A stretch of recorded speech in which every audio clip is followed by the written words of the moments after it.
क्या उत्तर प्रदेश की आवाम जो हजारों हजार लाशें जो है वो गंगा में बही हैं कोविड के दरमियान, वो भूल जाएंगे? जो लोग, लाखों लोग जो है पलायन करके गए हैं और जिनको कोई सवारी नहीं मिली है, जो सड़कों के ऊपर मर गए हैं, क्या उनको भूल जाएंगे लोग? इन हिंदू मफादात की बात करते हैं। हाथरस में जो दलित लड़की के साथ जो हादसा हुआ, वो क्या हिंदू नहीं थी? जो ठाकुरों के अलावा जो दूसरे तबकात हैं जिनके ऊपर दमन हुआ है, दमनकारी नीतियां जिनके खिलाफ अपनाई गई हैं, क्या वो हिंदू नहीं थे? रोजनामा खबरें में आपका खैर मकदम है, स्वागत है। मैं कासिम सैयद। जैसा कि आप जानते हैं, उत्तर प्रदेश में इंतखाबात का ऐलान हो चुका है। हर पार्टी ने अपनी कमर कस ली है और शहमात का खेल शुरू हो गया है। इसी पस मंजर में, इसी बैकग्राउंड में तरह तरह के बयानात आ रहे हैं और ऐसे बयानात भी आ रहे हैं जो पेशानी पर फिक्र की लकीरें पैदा कर देते हैं। और उन चुनावों के अंदर इस तरह के बयानात पहले से ही फिरकावाराना तनाव का शिकार उत्तर प्रदेश इस तरह के बयानात को किस तरह से फेस करेगा, इनका क्या असर होगा और हमारी पॉलिटिकल पार्टियां, उनके लीडर चुनाव जीतने के लिए किस हद तक जा सकते हैं, ये एक सोचने की बात है। हम उत्तर प्रदेश के चुनाव के पस मंजर में मुस्लिम मजलिस मशावरत के सदर और मारूफ मुस्लिम रहनुमा जनाब नवेद हामिद से गुफ्तगू कर रहे हैं। आइए ज़रा उनसे जानते हैं कि मौजूदा हालात के बारे में उनका क्या नज़रिया है। नवेद हामिद साहब, रोजनामा खबरें में आपका खैर मकदम है। आप से ये जानना चाहते हैं कि उत्तर प्रदेश के वज़ीर आला ने अभी हाल ही में ये बयान दिया है कि ये चुनाव 80 बनाम 20 है। इसका क्या मतलब है? लेकिन मैं जो समझा हूं, 80% आवाम जो है उनकी हुकूमत से नाला है और 20% उनके हिमायती हैं। मैं तो इस मायने में उसको समझता हूं। लेकिन लोग तो ये कह रहे हैं कि जिन्होंने हिंदू बनाम मुस्लिम कार्ड खेला है। अगर वो लोग ऐसा समझ रहे हैं और इस नियत से उन्होंने कहा है, तो इसके अलावा उनके पास कोई सोचने की फिक्र भी नहीं है, अगर उन्हें हिंदू मुसलमान के नाम पे करना है तो। ये तो इससे पहले वज़ीर आला इस तरह के बयान देते रहे हैं जिनसे हिंदू मुस्लिम के दरमियान टकराव की और उसको हिंदू मुस्लिम की बुनियाद पर चुनाव को ले जाने की कोशिश नजर आती है। आपको क्या लगता है? देखिए, पिछले 5 वर्षों के अंदर बुरी तरह नाकाम हुई है। क्या उत्तर प्रदेश की आवाम जो हजारों हजार लाशें जो है वो गंगा में बही हैं कोविड के दरमियान, वो भूल जाएंगे? जो लोग, लाखों लोग जो है पलायन करके गए हैं और जिनको कोई सवारी नहीं मिली है, जो सड़कों के ऊपर मर गए हैं, क्या उनको भूल जाएंगे लोग? तो जो उन्होंने वादे किए थे, जो अवामी फलाह के वादे किए थे, मैं जज्बाती वादों की बात नहीं कर रहा हूं, जो अवामी फलाह के वादे किए थे, उन वादों को उन्होंने उस पर काम करने की कभी कोशिश भी नहीं करी है। तो उनसे तवक्को जो है वो फिरक़ेवाराना खुतूत पर इंतखाबात लड़ने के अलावा कुछ नहीं हो सकती। लेकिन एक नैरेटिव ये तय किया गया है कि बीजेपी सरकार में एक मखसूस कम्युनिटी को टारगेट करके और ये मैसेज देने की कोशिश की गई है कि हमने उनकी अकल ठिकाने लगा दी है। इसी तरह से हिंदू राष्ट्र की बात हो या हिंदुओं की सरकार की बात हो या हिंदुओं के मफादात के प्रोटेक्शन की बात हो, जिस तरह के मैसेज दिए जाते हैं, तो आपको नहीं लगता कि ये चुनाव बिल्कुल प्योरली हिंदू मुस्लिम बुनियाद पर होने जा रहा है? किन हिंदू मफादात की बात करते हैं? हाथरस में जो दलित लड़की के साथ जो हादसा हुआ, वो क्या हिंदू नहीं थी? जो ठाकुरों के अलावा जो दूसरे तबकात हैं जिनके ऊपर दमन हुआ है, दमनकारी नीतियां जिनके खिलाफ अपनाई गई हैं, क्या वो हिंदू नहीं थे? तो ये चुनाव के अंदर ये एक जुमलेबाजी का उनका पुराना खेल है, भारतीय जनता पार्टी संघ परिवार वालों का। उसमें वो काम करते रहते हैं और मुसलमान तो बेचारे ना इधर है ना उधर है। मुसलमान तो दो पार्टों में चक्की के 2 पार्टों की तरह वो पिस रहे हैं। और मैं नहीं समझता कि उत्तर प्रदेश की आवाम जो है वो इन विघटनकारी और जो ये जहर आलूद जो फिजा बनाने की कोशिश की जा रही है उसको नजरअंदाज करेंगे।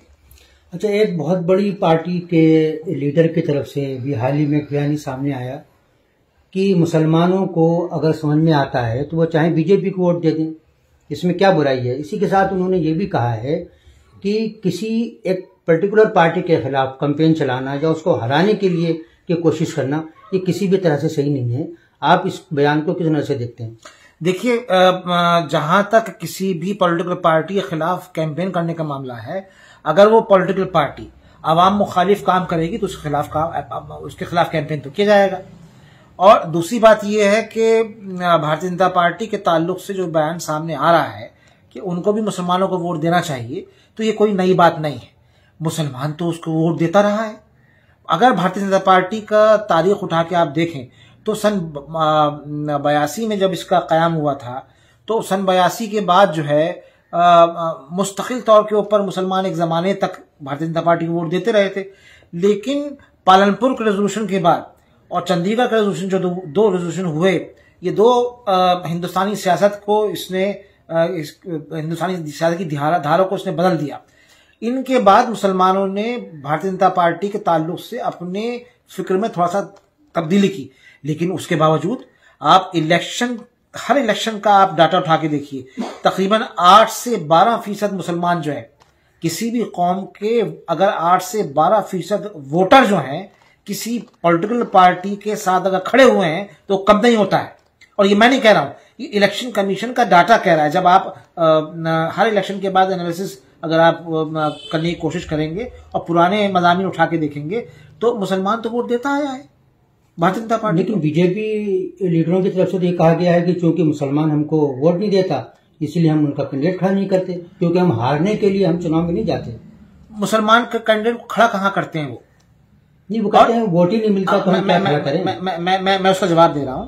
देखिए, भारतीय जनता पार्टी ने अपने वोटर के अंदर मुसलमानों के खिलाफ इतना जहर भर दिया है कि जो उनका कोर वोटर है, जो उनका वोट बैंक है, कोर वोटर नहीं, वोट बैंक है, जो मुसलमानों के खिलाफ जहर आलूद होकर जिसकी आबियारी की है, वो वोट नहीं करता है। मुख्तार अब्बास नकवी को वो नॉन मुस्लिम सीट से जिता के दिखाए ना, वो शाहनवाज को क्यों नहीं जिता पाए? और मैं बताऊं आपको बात कि सन 80 के अंदर भारतीय जनता पार्टी ने उस जमाने में जनता पार्टी थी, उस जमाने में तो जनता पार्टी ने खड़ा किया था चांदनी चौक से सिकंदर बख्त को। और उस जमाने में सिकंदर बख्त तमाम मुस्लिम पोलिंग बूथ से जीते हुए गए थे। हारे कहां से थे? पहाड़गंज से, दरीबे से, मजनू के टीले से, रामनगर से, इन जगहों से वो हारे थे। ये जो बिल्कुल hard core Bharatiya Janata party का जो सिविल लाइन, जो भारतीय जनता पार्टी के गढ़ थे, तो मुसलमान तो वोट देता रहा है और अभी भी देता है। तो आपका कहना यह है कि बीजेपी के मुस्लिम कैंडिडेट को भी हिंदू वोटर वोट नहीं करता? हिंदू की बात नहीं कर रहा मैं, बीजेपी के मुसलमान कैंडिडेट को, जो भारतीय जनता पार्टी का वोट बैंक है, जिसके खिलाफ, जिसके दिलों के अंदर उन्होंने मुसलमानों का जहर भर दिया है, वो चाहे कितना बड़ा तिलक लगा ले, कितना बड़ा तिलक लगा ले, अगर वो जाएगा भारतीय जनता पार्टी के, मैं चैलेंज करता हूं भारतीय जनता पार्टी को कि अगले चुनाव के अंदर मुख्तार अब्बास नकवी को वो खड़ा करके दिखाएं, नई दिल्ली कॉन्स्टिट्यूएंसी से वो खड़ा करके दिखाएं, अयोध्या से वो खड़ा करके दिखाएं, मथुरा से वो खड़ा करके दिखाएं, गोरखपुर से।